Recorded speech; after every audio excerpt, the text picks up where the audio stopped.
Magandang araw po sa inyong lahat, mga mahal naming kamundo.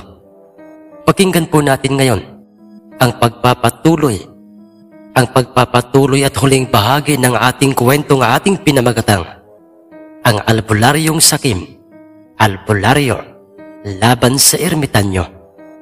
Pakinggan po natin. Maraming tinulungan at ginamot si Mang Crisanto. Ang iba'y nagmula pa sa ibang mga bayan at Maynila. Naging katulong niya ang kanyang asawa at mga anak. Wala siyang hinihinging halaga ng perang pambayad. Hindi niya pinipirahan ang kanilang nagiging pasyente. Dahil sa iyon ang kanyang ipinangako sa mga engkantong nagbigay ng kapangyarihan sa kanya. Ngunit nang tumagal-tagal na'y nakaramdam na ng panghihinayang pagod ang kanyang asawang si Aling Dolores. Nagsasawa na ito sa mga ibinibigay na maliliit na halaga ng perang kusang ibinibigay ng mga napapagaling ni Mang Crisanto. Nagsasawa na ito sa mga saging, kamote at iba pang mga ibinibigay ng mga mahihirap na mga pasyente ng kanyang asawang albularyo o isang manggagamot, at pumasok sa isip niyang panahon na upang gamitin ni Mang Crisanto ang kanyang natatanging kakayahan sa panggagamot upang sila'y yumaman at makaipon ng maraming pera sa paraang naisip niyang presyuhan ang mga mayayamang pasyente ni Mang Crisanto konporme sa uri ng kanilang karamdaman. At yun ay agarang isinangguni ni Aling Dolores sa kanyang asawang manggagamot. Nang unay, tumutol doon si Mang Crisanto. Ngunit nagpatuloy sa pagsusumikap itong si Aling Dolores na mapapayag ang kanyang asawang manggagamot hanggang sa siya'y magtagumpay. Ngumising parang diablo si Aling Dolores nang kanyang mapauo ang kanyang albularyong asawa. Nagkaroon na ng pagbabago sa patakaran ng ginagawang panggagamot ni Mang Crisanto, bagay na labis-labis na ipinagtataka ng mga mahihirap nilang mga pasyente. Dahil sa inuunang pagalingin ni Mang Crisanto ang mga mayayamang pasyente at sinisingil nila ito ng malaking kantidad, mga mayayamang may mga sakit na kanser, nawala ng lunas, at ang mga mahihirap ay pinabaliwala na ni Mang Crisanto, hanggang sa dumating na nga sa sukdulan ng pagiging sakim sa mga kayamanang panglupa ng mag-asawa. Yumaman sila't nakasarado ang kanilang magandang pundar na mansyon sa mga mahirap na gustong magpagamot. Binulag na sila't nalasing sa mga kayamanan, bagay na magbubunga ng hindi maganda sa kanilang pamilya, lalo na nga sa buhay ni Mang Crisanto. Isa pong matandang lalaki, Papa, ang kanina pa pong kumakatok sa ating gate. Amusin po, Papa, mabaho at parang pulubi. Ganoon ba, anak? Anong ginawa mo? Ano ba raw ang sadya ng matandang pulubing yan? Hinahanap ka niya, Papa, dahil may importanteng sasabihin raw po siya sa inyo. Pinalayas ko po siya at dinuraan ko pa sa kanyang mukha, Papa, pero ayaw pa rin umalis. Ano? Ang ibig mo bang sabihin ay nasa labas pa rin ng ating mansyon ng pulubing yan? Kaping-kapi na! Opo, Papa. Oo, animal, teka lang. At lalabas ako. At sa oras na siya'y makita ko sa labas ay hindi ako magdadalawang isip na sipain siya't kalad ka rin palayo ng ating mansyon. Bakas na bakas sa hitsura ni Mang Crisanto ang matinding galit sa matanda. Padabog pa niyang isinara ang pintuan ng kanyang kwarto, dahilan upang magising ang kanyang asawang si Aling Dolores. At nang kanyang buksan ang gate ng kanilang mansyon, ay dooy hindi matanda ang kanyang nakita, kundi ang kanyang kinalimutan ng kaibigang engkanto. Ikaw? Ako nga, kaibigan. Kumusta na ang aking kaibigang isa ng mayamang albularyo? Kung ano man ang mga sasabihin mo sa akin ay huwag mo nang ituloy pa, dahil nagsasayang ka lang ng oras at panahon. Hindi kita kailangan at wala akong panahon pa sa'yo. Tatalikod na sana sa binatang engkanto si Mang Crisanto upang pumasok na sa loob ng gate ng kanyang mansyon. Ngunit, hindi ka nakinig sa aking mga ipinabala sa iyo. Sa halip ay mas pinakinggan mo ang ibig ng iyong asawa. Kaya naman ay napapanahon na upang bawiin ko sa iyo ang iyong kakayahang maging isang natatanging albularyo. Sa inis ni Mang Crisanto sa engkanto ay muli niya itong hinarap upang sumbatan. Ngunit naglaho na lamang itong bigla sa kanyang paningin. Magdamag na hindi nakatulog si Mang Crisanto dahil masyado siyang nag-alala sa mga sinabi sa kanya ng engkanto. Natatakot siyang bawiin sa kanya ang kanyang kakayahang magpagaling ng mga taong may karamdaman, hanggang sa nabuo sa kanyang isip na umahon ng bundok kung saan niya nakita ang binatang engkanto. At doy, kung kinakailangang magtuos tayo, engkanto, ay gagawin ko.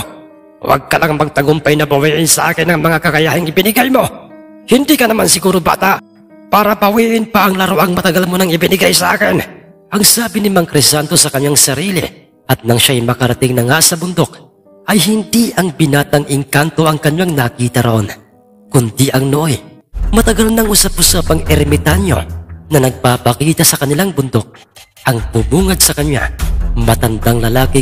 isang matandang lalaking mayroong malagintong buhok, bigote at balbas, maputi at parang banyaga. Ikaw sino ka? Isa ka bang ermitanyo? Oo, at kaya ako nagpakita sa iyo ay upang bawiin na ang mga kakayahan nasa sa iyo. Hindi ka nakarapat-dapat sa mga yan. Tanda! Kung ipagpipilitan mo ang gusto mo ay pagsisisihan mo. Dahil magkaganap ngayon ang ating banggaan. Ang banggaan ng ermitanyo laban sa albularyo. Sa ayaw at sa gusto mo ay papawiin ko na sa iyo ang mga yan. Umusal kaagad ng walang pagdadalawang isip sa hangin si Mang Crisanto ng mga orasyong pamproteksyon sa kanya. Kinapa niya ang kanyang medalyon sa kanyang leeg. Ngunit, nasaan ang medalyon ko? Ito na. Ito. Nasa kamay ko na ang hinahanap mo. Hindi mo na ito pag-aari sa ngayon. Ibalik mo sa akin yan, inayo pa ka. Papatayin kita. Pinunot ni Mang Crisanto ang kanyang matalas na itak na nakasukbit sa kanyang tagiliran. Iniumang niya ito kaagad sa ermitanyo dahil wala nang bisa ang mga orasyong binibigkas niya sa hangin. Ngunit nang lumapit siya sa ermitanyo upang ihataw ang kanyang matalas na itak, ay do'y nagtaka si Mang Crisanto dahil, paano lumalayo ka sa akin nang hindi mo iginagalaw ang iyong mga paa? Sa halip ay nakalutang ka pa sa ere. Hindi lamang ang medalyong ito ang nasa akin, kundi pati ang mga ito. Ano? Paano nasa sa iyo ang mga papel na yan? At ang libreta? Itinago ko na yan sa aming silid. Wala ka nang magagawa pa ngayon, Crisanto. Magmula ngayon, kahit pa nasa sa iyo ang mga ito, kahit pa kabisado mo na ang mga orasyon, nakapaloob sa mga ito, dahil naging masama ka, hindi ka na kontento sa kung anong meron ka. At iyon ay pagbabayaran mo at ng pamilya mo. Pues animal ka, ermitanyo. Kung hindi ka maabot ng talim galing sa aking atalas na itak, pues ito ang bala nitong aking baril. Ang puputas dyan sa katawan mong amoy lupa. Hindi nagtagumpay si Mang Crisanto sa kanyang masamang binabalak sa matandang ermitanyo dahil hindi pumutok ang kanyang maiksing dalang baril. At nang muli niyang ibinaling ang kanyang paningin sa ermitanyo, naging isa na nga ito. Ikaw ang ermitanyo at ikaw ay iisa? Paano? Oo, Crisanto. Matagal na kitang binamatyagan noon dito sa bundok na ito. Akala ko ba ay iba ka sa lahat, pero nagkamali ako. Isa ka rin palang mapaghangad sa mga kayamanang panglupa. Naging masama ka pa sa iyong kapwa. Paalam, Crisanto. Ano ito? Ba't nandidilim ang paningin ko? Tuluyang nawala ng malay si Mang Crisanto at isa sa kanyang kababaryong magsasaka ang nakakita sa kanya at tumawag ng kanyang mga kasamahan upang siya'y dalhin sa hospital. At nang siya'y nagkamalay doon, Carlo at Pilemon, kayong dalawa, nasaan ako at anong ginagawa ko rito sa hospital?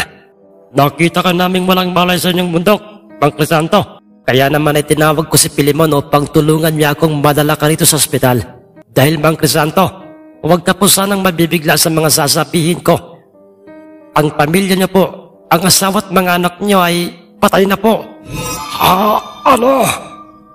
Paano at bakit? Anong nangyari sa kanila? Nasaan ang pamilya ko? Nasunog po ang buong mansyon nyo. Wala pong naisalba ni isa, kundi ang mga bangkay nila. Mabilis po kasing kumalat ang apoy dahil sa merong malakas na hangin ang mangyayari ang sunog. Halos gumuho ang mundo ni Mang Crisanto. Nang mga pagkakataong yon, umiyak siya ng umiyak, paulit-ulit na nagsisi at humingi ng kapatawaran sa Diyos. Ngunit huli na ang lahat. Nasayang lang ang buhay ng kanyang pamilya dahil sa kanilang kasakiman, sa kayamanang panglupa, at ang mga taong mahihirap na minsang humingi ng tulong sa kanya at kanyang pinagdamutan, ay sila pa ang nag-aksaya ng oras at panahon na iligtas siya at dalhin sa hospital at nakaramay niya sa pagpapalibing ng kanyang pamilya. Sayang ang mga kakayahang bihira lang at minsang napasa iyo, iho. Crisanto, hindi ko akalaing mangyayari at hahantong sa ganito ang lahat. Ang nooy sabi ni Tatang Francisco sa kanya, namuhay ng nag-iisa at punong-puno ng pagsisisit kalungkutan ang buhay ni Tatang Crisanto. Hindi niya matanggap-tanggap ang naging masalimuot na nangyari sa kanyang buhay at kanyang daladala yon sa kanyang libingan. Maraming salamat po sa inyong lahat na nakinig sa ating kwentong ito. Next lamang po ito, pero punong-puno ng aral. Abangan niyo po ang ating mga kwentong susunod nating i-upload sa ating channel. Maraming salamat pong muli at magandang araw po sa inyong lahat.